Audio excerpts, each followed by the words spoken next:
राहुल एक हंसमुख और जिज्ञासु लड़का था जो पहाड़ों के छोटे से गांव में रहता था। जब वह छोटा था तब उसकी दुनिया भी उतनी ही बड़ी थी जितनी उसके घर की खिड़की से दिखने वाली बर्फीली चोटियां। वह अक्सर अपने पिता से पूछता, पापा, क्या मैं भी कभी उन पहाड़ों की चोटी तक पहुंच सकता हूं? उसके पिता मुस्कुराकर उसका माथा चूम लेते और कहते, बिल्कुल, अगर तुम खुद पर भरोसा रखो तो कुछ भी असंभव नहीं। लेकिन जब राहुल 10 साल का था, एक दुर्घटना ने उसकी जिंदगी बदल दी। स्कूल जाते समय एक तेज रफ्तार ट्रक ने उसे टक्कर मार दी। इस हादसे में उसकी रीढ़ की हड्डी इतनी बुरी तरह क्षतिग्रस्त हो गई कि वह फिर कभी अपने पैरों पर खड़ा नहीं हो सका। डॉक्टरों ने कह दिया कि अब वह जीवन भर व्हील चेयर पर निर्भर रहेगा। पहाड़ों पर दौड़ने भागने वाला लड़का अब एक व्हील चेयर तक सीमित हो गया था, लेकिन उसके भीतर की आग बुझी नहीं थी।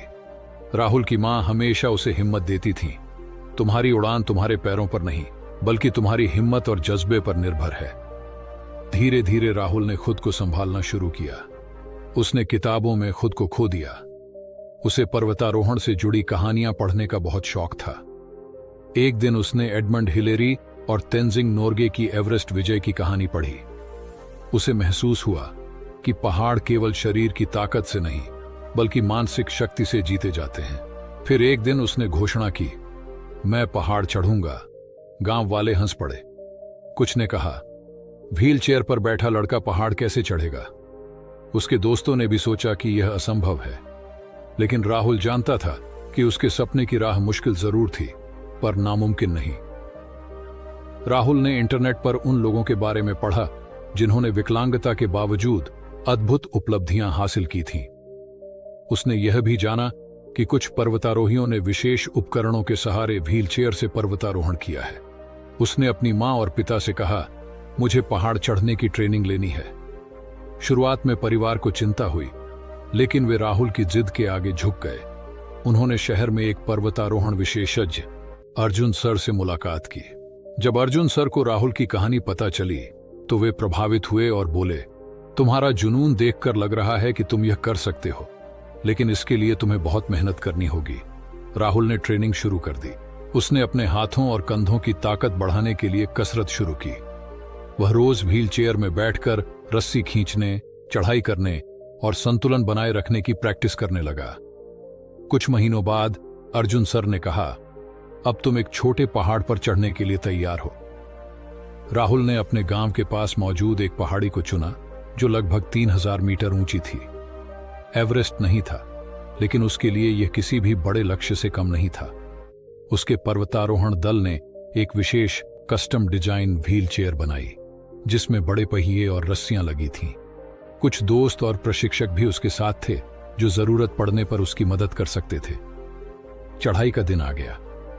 जैसे ही राहुल ने पहाड़ पर चढ़ना शुरू किया, गांव वाले हैरानी से देख रहे थे। कुछ लोग अब भी शक कर रहे थे, लेकिन राहुल के माता पिता की आंखों में गर्व और विश्वास था। पहली चुनौती ऊबड़ खाबड़ रास्ता था। पत्थर और संकरे रास्ते व्हील चेयर के लिए कठिन थे, लेकिन राहुल ने हाथों की ताकत से रस्सियों का सहारा लिया और धीरे धीरे ऊपर बढ़ने लगा।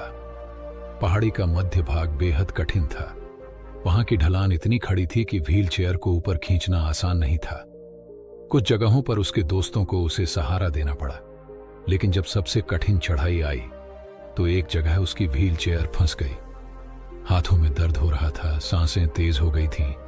कुछ लोगों ने कहा, शायद अब और आगे बढ़ना मुश्किल होगा, लेकिन राहुल ने हार नहीं मानी। उसने गहरी सांस ली और अपने प्रशिक्षकों से कहा, मुझे बस थोड़ा और समय दो, मैं खुद ऊपर चढ़ूंगा। उसने अपनी पूरी ताकत झोंक दी। हाथों से रस्सी को खींचते हुए धीरे धीरे वह सबसे कठिन चढ़ाई पार कर गया। उसकी आंखों में आंसू थे, लेकिन वे खुशी और गर्व के थे। आखिरकार घंटों की मेहनत के बाद राहुल ने पहाड़ की चोटी पर कदम रखा। नीचे गांव के लोग तालियां बजा रहे थे। उसका परिवार खुशी से रो रहा था। राहुल ने ऊपर आसमान की ओर देखा और मुस्कुराकर कहा, मैंने कर दिखाया। यह केवल राहुल की जीत नहीं थी, बल्कि हर उस इंसान के लिए प्रेरणा थी जिसने कभी खुद को कमजोर समझा हो। उसने साबित कर दिया कि असली ताकत शरीर में नहीं बल्कि मन और आत्मा में होती है। अगर ये कहानी आपको पसंद आई है तो इसे लाइक करें, शेयर करें और चैनल को सब्सक्राइब करना ना भूलें। मिलते हैं नई वीडियो में। धन्यवाद।